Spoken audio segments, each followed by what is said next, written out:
Welcome to pebbles. நான் இன்னைக்கு செய்ய போகிறது சிக்கன் சால்னா. இந்த சிக்கன் சால்னா வந்து கோதுமை பரோட்டா, அது மட்டும் இல்லாமல் சப்பாத்தி, பரோட்டா எல்லாத்துக்குமே நல்ல காம்பினேஷன். இது வந்து ரொம்ப ஈஸியாக பண்ணலாம். வெங்காயம், தக்காளி, மசாலா ஆட் பண்ணிவிட்டு இதுக்கு வந்து கசகசா வந்து ரொம்ப முக்கியம். அப்போ தான் வந்து சால்னா வந்து டேஸ்ட் நல்லாயிருக்கும். இது கூட என்னென்ன சேர்த்து செய்ய போகிறோங்கிறத இப்போ பார்க்கலாம். சிக்கன் சால்னா செய்கிறதுக்கு தேவையான பொருட்கள் என்னங்கிறது பார்த்துடலாம். இதுக்கு வந்து நம்ம 3 பெரிய வெங்காயம் எடுத்துருக்கிறேன். அது ஏன் வந்து 3 எடுத்துருக்கிறேன்னா, நம்மளுக்கு கிரேவி கொஞ்சம் நிறையா வேணுங்கிறதுனால நம்ம எடுத்துக்கலாம். இதுக்கு வந்து 2 தக்காளி இருந்தாலே போதும். 400 கிராம் சிக்கன் எடுத்துருக்கிறேன். இதை வந்து நம்ம கொஞ்சமாக வந்து உப்பும் தயிரும் போட்டு மிக்ஸ் பண்ணிக்கலாம். அதாவது உப்பு போட்டுக்கலாம், தயிர் ஒரு 2 டேபிள் ஸ்பூன் அளவுக்கு நம்ம போட்டுட்டு நல்லா மேரினேட் பண்ணி வச்சுக்கலாம். கிரேவி வந்து ரெடி ஆகிறதுக்குள்ளேயே இது வந்து சிக்கன் வந்து நல்லா சாஃப்ட் ஆகிரும். அதே மாதிரி டேஸ்ட் வந்து ரொம்ப நல்லாயிருக்கும். இதை நல்லா மேரினேட் பண்ணி வச்சுக்கோங்க. இது ஒரு 10 to 15 மினிட்ஸ் இருந்தாலே போதும், ரொம்ப நேரம் தேவையில்லை. அடுத்து நம்ம இஞ்சி பூண்டு பேஸ்ட் வந்து 1 டேபிள் ஸ்பூன், 1 கைப்பிடி கொத்தமல்லி. இது வந்து சிக்கன் மசாலா இல்லைனா கறி மசாலா. இது வந்து நான் வீட்டில் அரைச்சது கறி மசாலா பொடி எடுத்துருக்கிறேன். கரம் மசாலாவும் வீட்டில் அரைச்சது தான். இது வந்து நான் லிங்க் வந்து உங்களுக்கு டெஸ்கிரிப்ஷன் பாக்ஸில் கொடுத்துறேன், அதை பார்த்து தெரிஞ்சுக்கோங்க. மல்லித்தூள் 1 டேபிள் ஸ்பூன் எடுத்துருக்கிறேன். தனி மிளகாத்தூள் கொஞ்சமாக, அதாவது 1 டேபிள் ஸ்பூன், கொஞ்சமாக வந்து மஞ்சள் தூள் எடுத்துருக்குறேன். இது வந்து எல்லாமே நம்ம வெங்காயத்துக்கு கூட நல்லா மசாலா மிக்ஸ் ஆகிற மாதிரி போட்டுக்கலாம். அடுத்தது அரைக்கிறதுக்கு தனியாக நான் எடுத்துருக்கிறேன். ஒரு 1/4 மூடி அளவுக்கு தேங்காய் எடுத்துக்கலாம். 3 பச்சை மிளகாய், கசகசா வந்து 1 டேபிள் ஸ்பூன். நான் தண்ணியில் வந்து 1 மணி நேரம் சோக் பண்ணி வச்சுருக்கிறேன். இதுக்கு ஒரு 8 முந்திரி எடுத்துக்கலாம். கல்பாசி இருந்தாலும் போட்டுக்கலாம். கல்பாசி போட்டிங்கன்னா இன்னும் நல்லாயிருக்கும். சோம்பு 1 டேபிள் ஸ்பூன். இதுக்கு பட்டை, லவங்கம், பிரிஞ்சி இலை. இதை வந்து நம்ம தனியாக அரைச்சிக்கலாம். பிரிஞ்சி இலை வந்து தாளிக்கிறப்ப நம்ம ஆட் பண்ணிக்கலாம். இப்போ எப்படி செய்கிறதுன்னு பார்க்கலாம். அரைக்கிறதுக்கு இதில் வந்து நான் 1 பச்சை மிளகாய் வந்து தாளிக்கிறப்ப நான் ஆட் பண்ணிக்கிறேன். மீதி வந்து நம்ம அரைக்கிறதுக்கு யூஸ் பண்ணிக்கலாம். இது வந்து 2 பச்சை மிளகாய், தேங்காய். இந்த சால்னாக்கு டேஸ்ட்டு கொடுக்குறதே வந்து கசகசா தான்.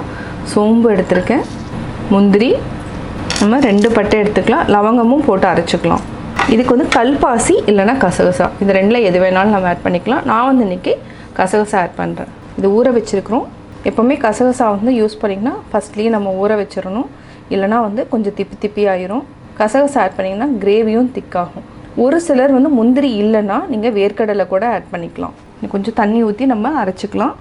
தேங்காய், கசகசா, சோம்பு இது எல்லாத்தையுமே நான் அரைச்சி இப்போ தனியாக எடுத்து வச்சுக்கலாம். இப்போ கிரேவி செய்ய ஆரம்பிக்கலாம். ஒரு பேன் வச்சுட்டோம். தேவையான அளவு நம்ம எண்ணெய் விட்டுக்கலாம். எண்ணெய் நல்லா காஞ்சதுக்கப்புறம் நம்ம போட வேண்டிய பொருட்கள் வந்து என்னென்னா பார்த்திங்கன்னா, பட்டை, லவங்கம், கொஞ்சமாக சோம்பு எடுத்துருக்கிற கடுகு, இது கூடவே கருவேப்பிலை கொஞ்சமாக எடுத்துக்கலாம். ஒரு பச்சை மிளகாய் கீறி வச்சுருக்கேன். இதையும் நம்ம ஆட் பண்ணிக்கலாம். எண்ணெய் காஞ்சிருச்சு. சோம்பு, கடுகு, பட்டை, லவங்கம் எல்லாம் ஆட் பண்ணிட்டோம். பச்சை மிளகாய், இது கூடவே கருவேப்பிலை. இது நல்லா பொரிஞ்சதுக்கப்புறம் வெங்காயம் ஆட் பண்ணிக்கலாம். வெங்காயம் 3 வெங்காயம் எடுத்துருக்கிறேன். நீட்ட வாக்கில் கட் பண்ணியிருக்கிறேன். வெங்காயம் வந்து அதாவது ஃபுல்லாக வந்து பொன்னிறமாகணும்னு இல்லை, ஓரளவுக்கு, அதாவது 3/4 வாசி நல்லா வேகணும். அது வரைக்கும் நல்லா வதக்கிக்கலாம். இது வந்து ஒரு 2 நிமிஷம் வரைக்கும் சிம்மில் வச்சுட்டு நல்லா வதக்கிக்கலாம். கொஞ்சமாக நம்ம உப்பு ஆட் பண்ணிக்கலாம். இது ஒரு 2 நிமிஷம் சிம்மில் வச்சுட்டு நல்லா வதக்கிக்கலாம். வெங்காயம் நல்லா வதக்கிட்டோம். இப்போ நம்ம இஞ்சி பூண்டு பேஸ்ட்டு ஆட் பண்ணிக்கலாம்.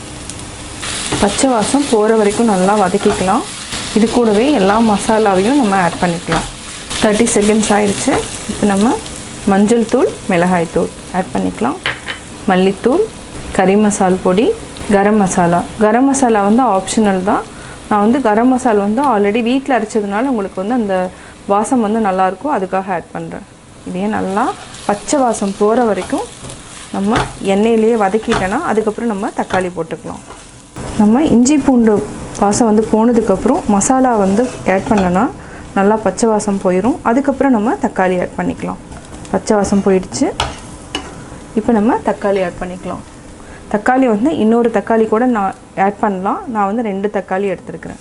நல்லா சிம்மில் வச்சுட்டு நல்லா வதக்கிட்டே இருக்கலாம்.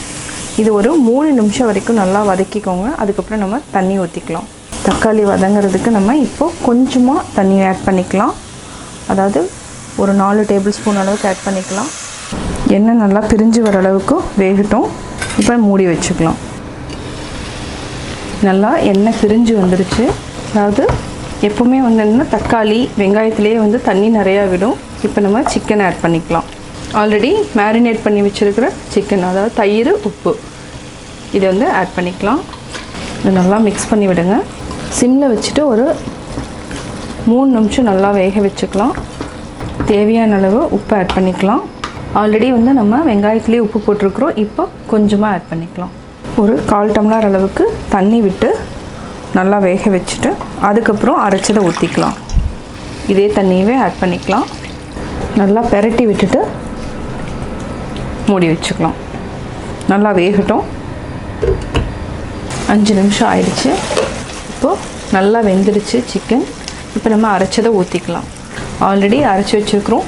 தேங்காய், சோம்பு எல்லாத்தையும் தண்ணி கொஞ்சம் ஊற்றிட்டு நல்லா மிக்ஸ் பண்ணி விட்டுட்டு இது வந்து ஒரு 3 நிமிஷம் வரைக்கும் நல்லா கொதிக்கணும். அதுக்கப்புறம் ஆஃப் பண்ணிக்கலாம். கொதிக்க ஆரம்பித்ததுக்கப்புறம் 3 நிமிஷம் உப்பு இருக்கான்னு பார்த்துக்கோங்க. உப்பு இல்லைன்னா கொஞ்சம் ஆட் பண்ணிவிட்டு நம்ம கொதிக்க விடலாம். கொஞ்சம் உப்பு பத்தல, உப்பு போட்டுக்கலாம். தண்ணி வேணுன்னா தண்ணி கொஞ்சம் ஆட் பண்ணிக்கலாம். நல்லா கொதிக்கட்டும். 3 நிமிஷம் ஆயிடுச்சு. நல்லா கொதிச்சிட்ருக்கு. எண்ணெயும் பிரிஞ்சு வர ஆரம்பிச்சிருச்சு.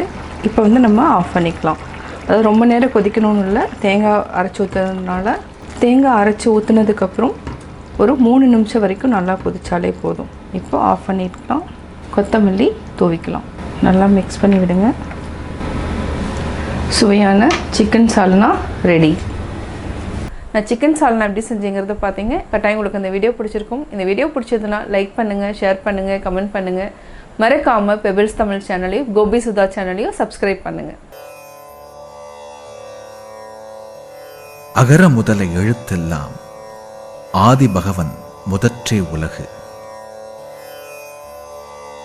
தமிழ் எழுத்துகளில் முதல் எழுத்து ஆ என்பதாகும். அதுபோன்றே இந்த உலகத்தில் முதன்மையாக இருப்பவன் கடவுள்.